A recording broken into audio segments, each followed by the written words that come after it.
Good morning, everyone. Here with me today are Associate Attorney General Vanita Gupta, Assistant Attorney General for Civil Rights Kristen Clark, and First Assistant United States Attorney Ann Billson.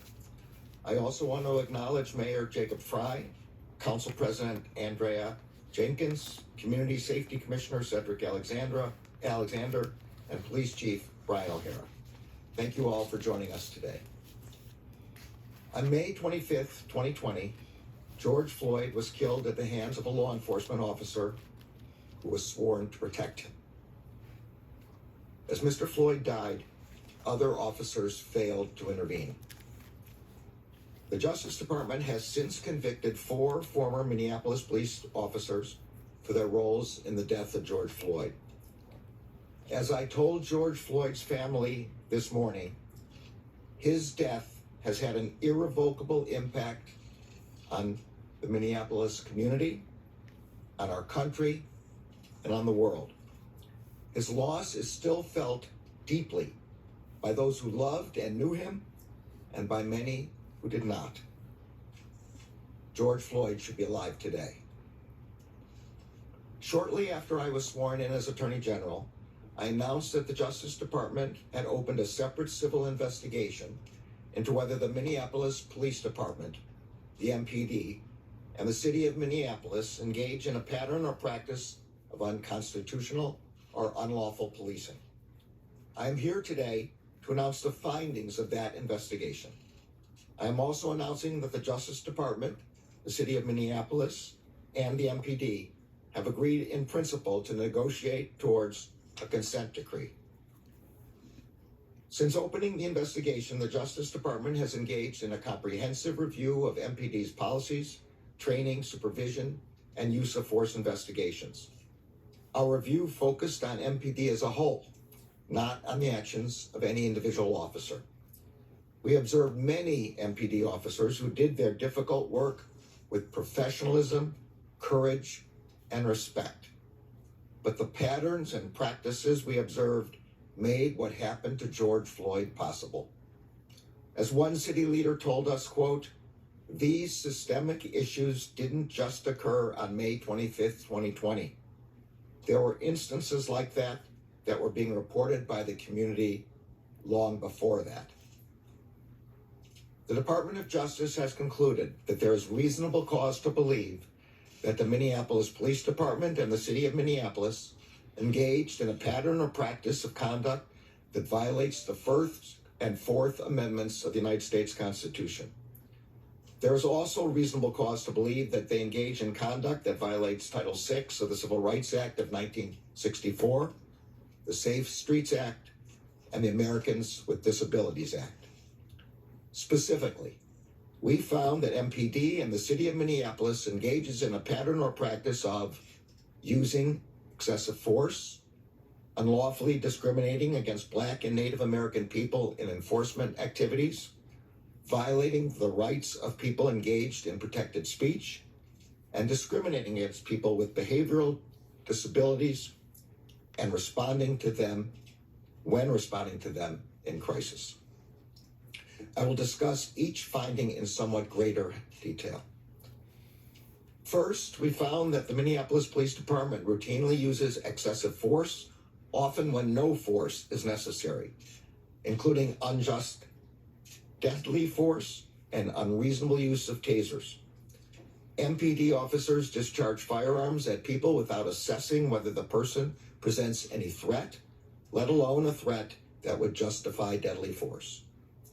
For example, in 2017, an MPD officer shot and killed an unarmed woman who he said had, quote, spooked him when she approached his squad car.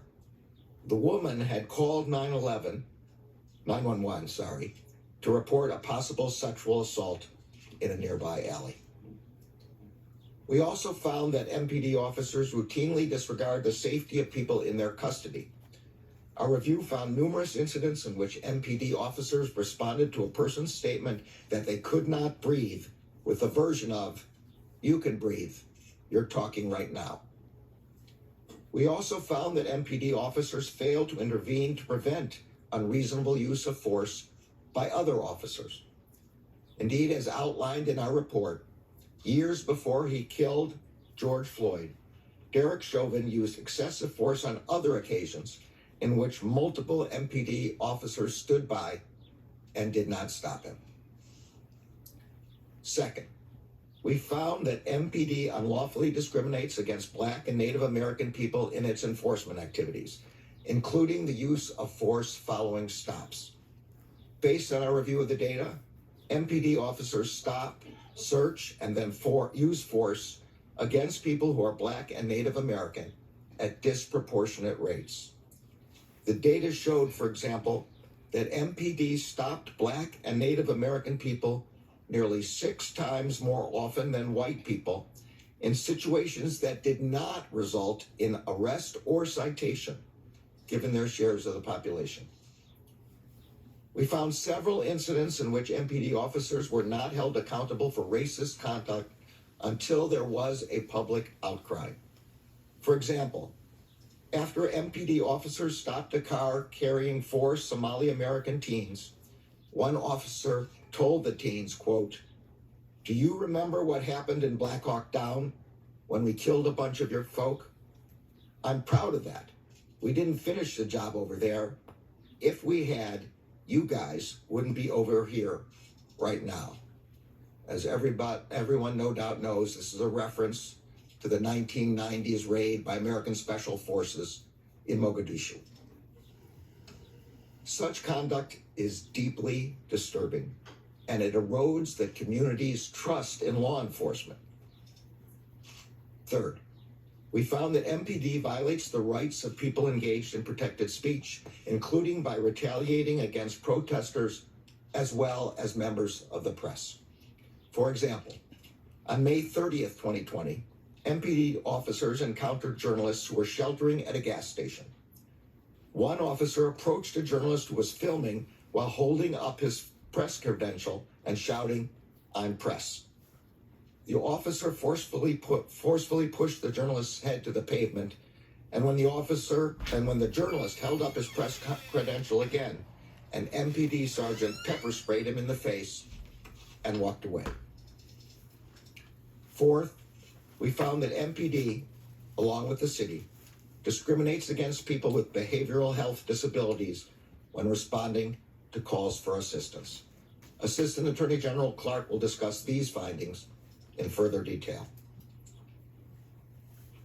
To the credit of MPD and city leaders, some important changes have already been instituted. Those include prohibiting all types of neck restraints and banning no-knock search warrants. But as the report outlines, there is more work to be done. The Justice Department is recommending 28 remedial measures that provide a starting framework to improve public safety, build community trust, and comply with the Constitution and federal law. As I noted at the outset, in an important step toward reform, the city of Minneapolis and MPD have signed an agreement in principle with the Department of Justice.